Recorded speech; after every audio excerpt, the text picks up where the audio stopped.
Berita Al-Hijrah 6 Safar 13 September. Kerajaan Persekutuan dan Pakatan Harapan bentuk kerjasama dui partisan. Juga kawalan harga ayam dikuat kuasa jika harga terus meningkat.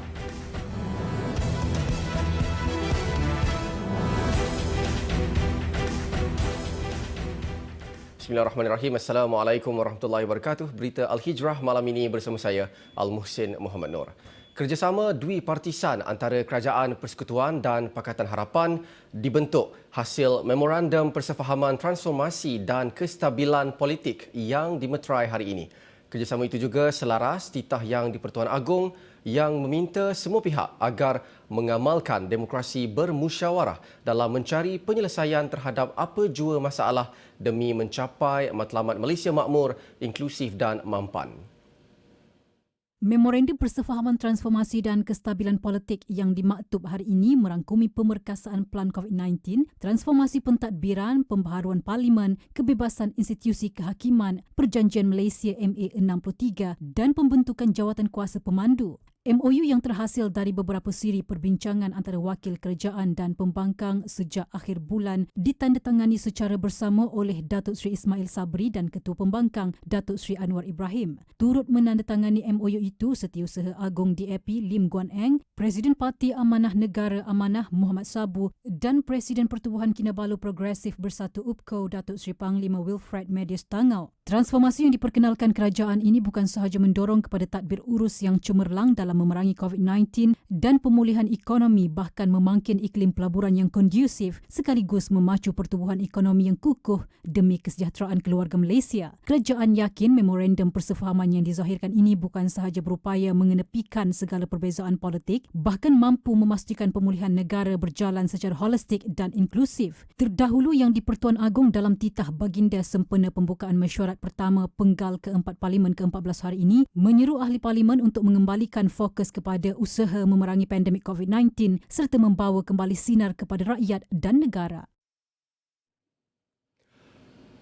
Terdahulu yang di-Pertuan Agong Al-Sultan Abdullah Riayatuddin Al-Mustafa Billah Shah menasihatkan ahli Parlimen untuk tidak sama sekali meletakkan masa depan negara dan rakyat sebagai taruhan dalam percaturan untuk mencapai agenda tertentu.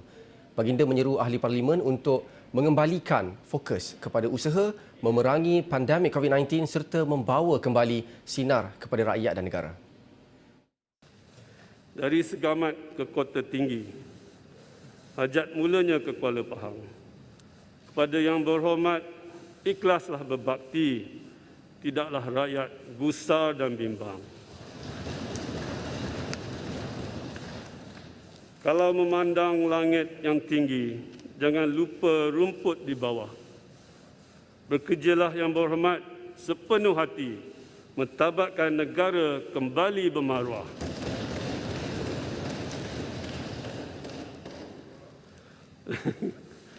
Tak boleh jawab. Rempah halia digaul di uli, buat ramuan nasi kebuli, sumpah setia ketaatan diberi, pertahankan negara dan Ibu Pertiwi. Sultan Abdullah ketika menutup titah ucapan pembukaan mesyuarat pertama penggal keempat Parlimen ke-14 hari ini turut memberikan pesanan tulus ikhlas kepada semua ahli Parlimen menerusi 3 rangkap pantun. Sultan Abdullah bertitah ratusan surat diterima baginda dari rakyat yang merintih penuh duka dengan 1000 harapan agar sinar perubahan dapat mereka kecapi dengan segera bagi meneruskan kehidupan seharian seperti biasa. Justru baginda berharap persidangan Parlimen akan menjadi medan untuk isu-isu rakyat dibincangkan. Rakyat dalam masa sama dinasihat untuk tidak cepat leka dan berpuas hati dengan pencapaian program vaksinasi negara ketika ini. Sultan Abdullah bertitah usaha hendaklah diteruskan bagi mengekang penularan jangkitan terutamanya dengan kemunculan pelbagai varian baru. Dato' menyuruh supaya kita jangan cepat terleka dan berpuas hati.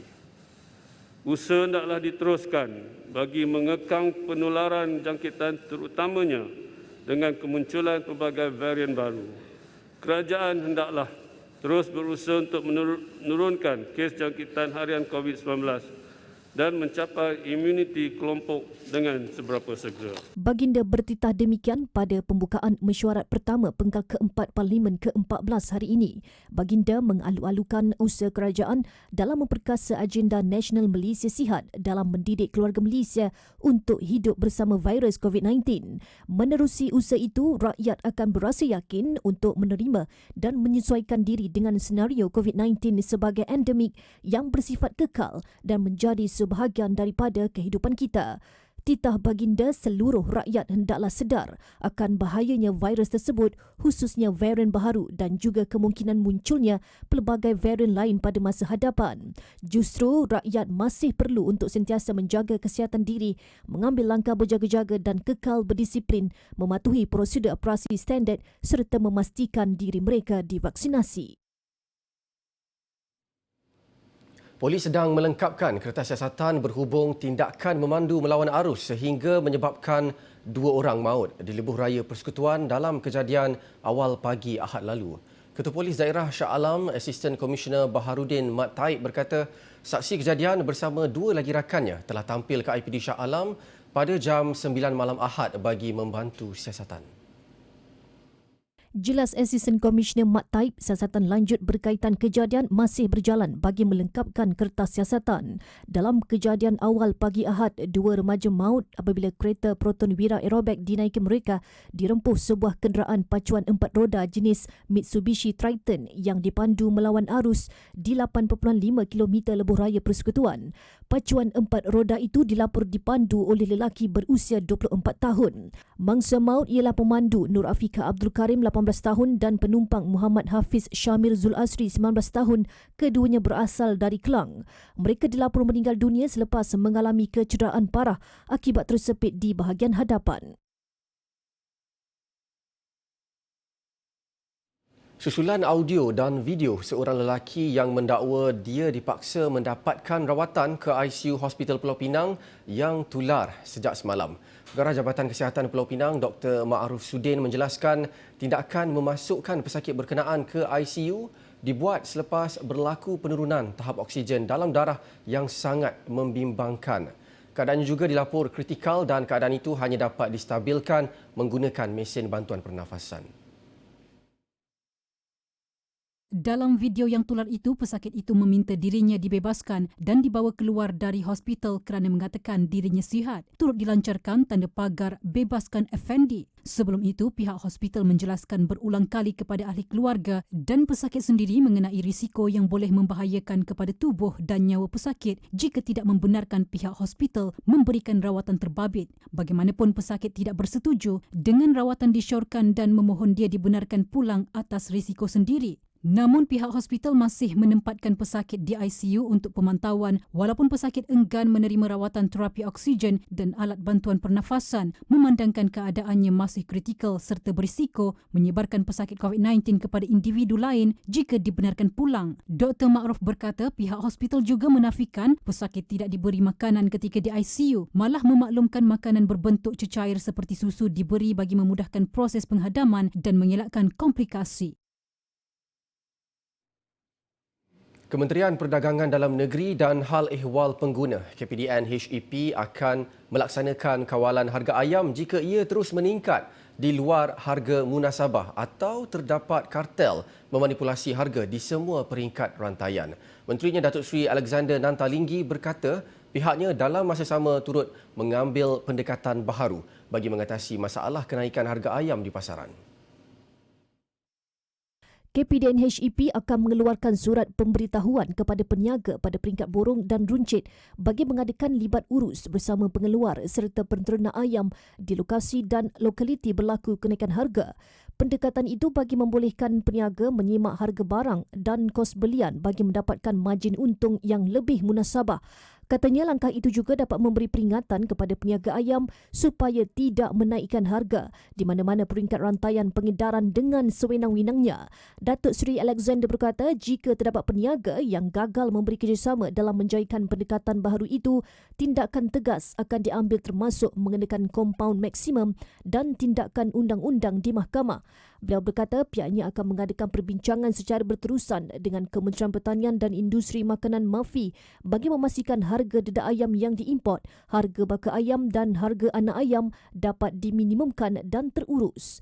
Pemantauan harga runcit diadakan Kabinet HDP pada 10 September lalu mendapati harga purata ayam bersih standard peringkat nasional adalah pada paras RM8.83 sekilogram. Datuk Seri Alexander turut menasihatkan pengguna supaya bijak memilih tempat dan masa membeli ayam pada harga patut memandangkan terdapat premis yang menawarkan harga serendah RM5.99 sekilogram khususnya di pasar raya dan hypermarket. Selepas harga ayam dilapor naik kepada RM10 sekilogram baru-baru ini, peningkatan harga juga turut berlaku terhadap ikan segar dengan kenaikan sekitar RM2 sekilogram. Peniaga mendakwa kesukaran untuk mendapatkan bekalan dari pembekal menyebabkan mereka terpaksa menjual ikan dengan harga lebih tinggi dari biasa. Tinjauan di Pasar Besar Kedai Payang, Kuala Terengganu mendapati ikan kerisi dan selayang grade A dijual pada harga RM14 sekilogram, ikan kembung grade A RM20 sekilogram, ikan aya RM10 sekilogram dan sotong RM30 sekilogram. Ikan awak masa PKP ni pasal komplek di Pulau Kambing yang pembekal kurang. Tak ada orang negeri di Pulau Kambing, terpaksa ikan dari luar nak datang. Ikan terpatang sikit-sikit je, jadi peniaga ramai. Kemudian sebab tu ada ikan naik sikit. Tak banyak naik, selama RM2 sekilo, RM1 sekilo itu je. Pasal ikan dari luar nak datang kan. Jadi ikan dalam pasar ni mahal lah RM1.2. Naik harga tu naik dalam RM1-RM2 lah kepada kebiasaan.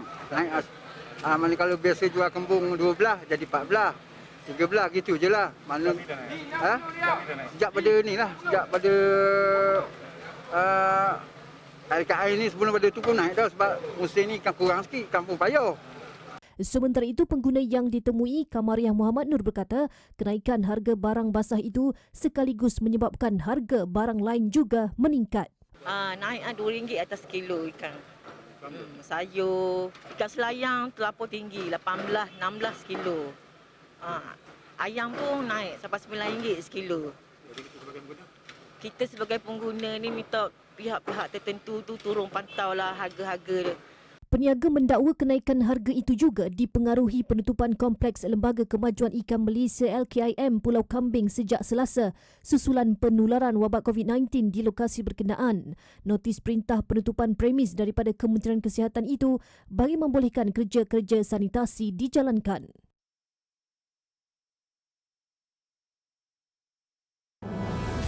Hina raja dan agama, sukarelawan mengaku tidak bersalah.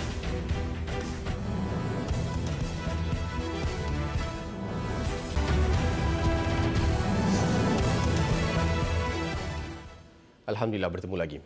Kedutaan Jepun di Kuala Lumpur mengesahkan kedutaan itu telah mengeluarkan amaran kepada warga negaranya di Malaysia mengenai kemungkinan ancaman pengganas di Asia Tenggara. Menurut laporan media, Kementerian Luar Jepun telah menasihatkan semua rakyatnya di Indonesia, Filipina, Singapura, Malaysia dan Thailand dan Myanmar untuk mengelak berada berdekatan dengan kemudahan keagamaan dan kawasan-kawasan sesak lain.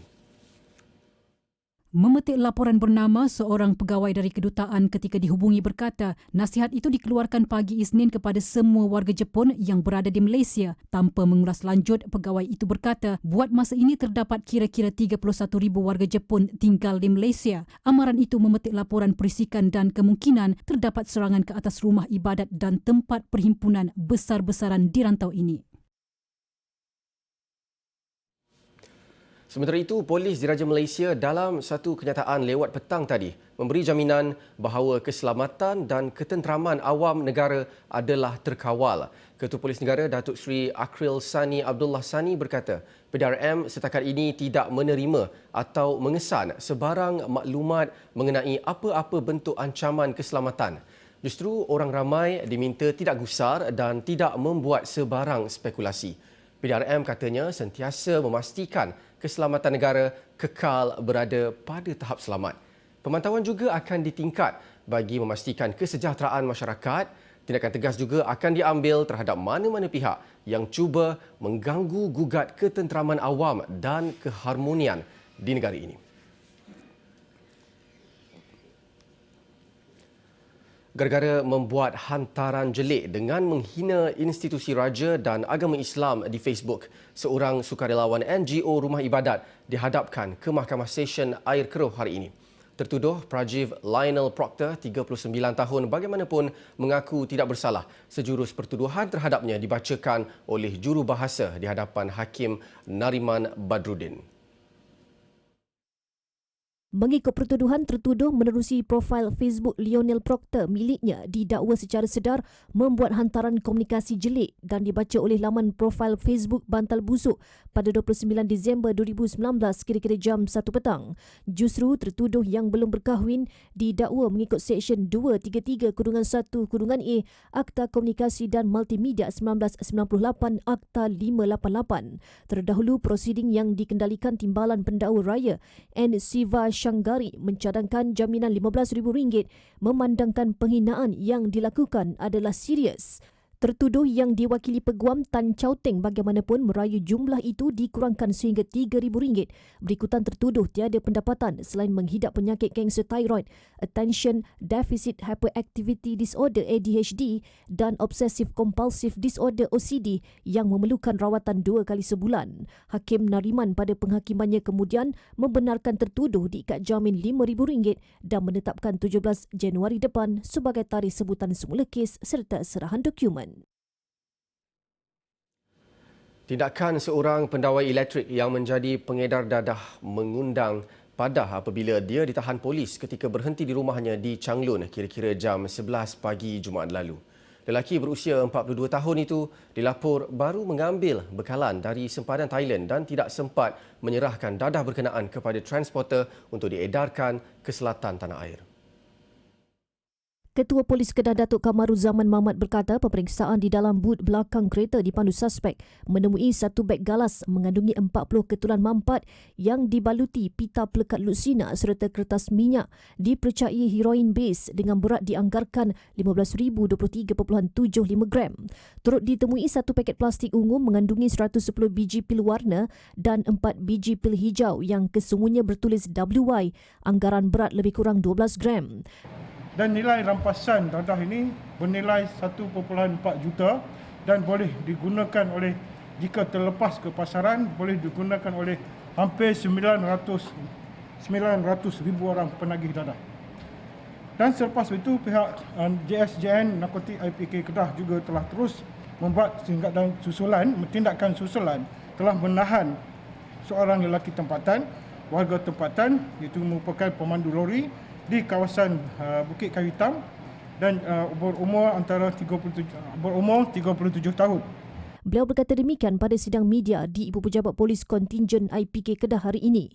Kamaruzaman berkata polis turut menyita sebuah kereta jenis Mitsubishi Storm bernilai RM21,500, seutas rantai emas bernilai RM16,380, seutas gelang emas bernilai RM4,239 dan wang tunai bernilai RM5,030.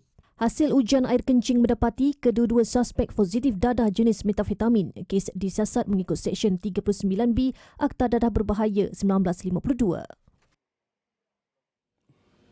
Sebuah bilik guru di bangunan Sekolah Kebangsaan SK Sungai Nibong di Jalan Sultan Azlan Shah, Bayan Lepas, Pulau Pinang, musnah dijilat api.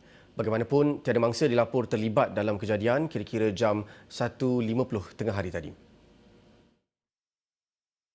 Anggota bomba dan penyelamat dari Balai Bomba dan Penyelamat Bayan Baru dan Jalan Perak bergegas ke lokasi kejadian sebaik menerima panggilan pada jam 1.53 tengah hari tadi.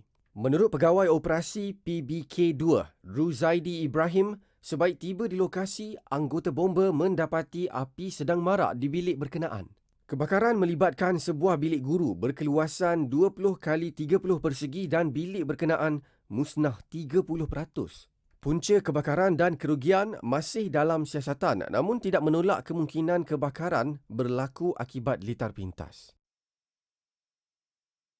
Jumlah kes harian COVID-19 menunjukkan penurunan hari ini dengan merekodkan 16,073 kes. Ketua Pengarah Kesihatan Tan Sri Dr. Nur Hisham Abdullah berkata pertambahan kes baharu itu menjadikan jumlah kumulatif kes COVID-19 di Malaysia meningkat kepada 1,995,771. Sarawak menjadi negeri yang mencatat kes tertinggi hari ini dengan 3,522.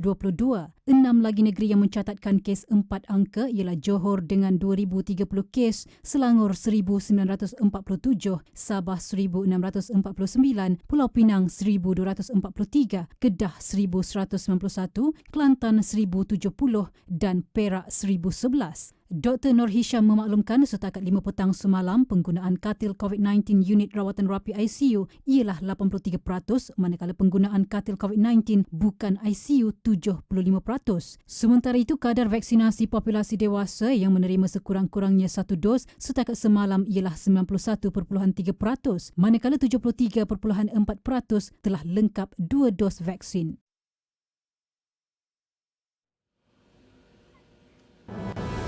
Kapal karam di badai taufan Konson.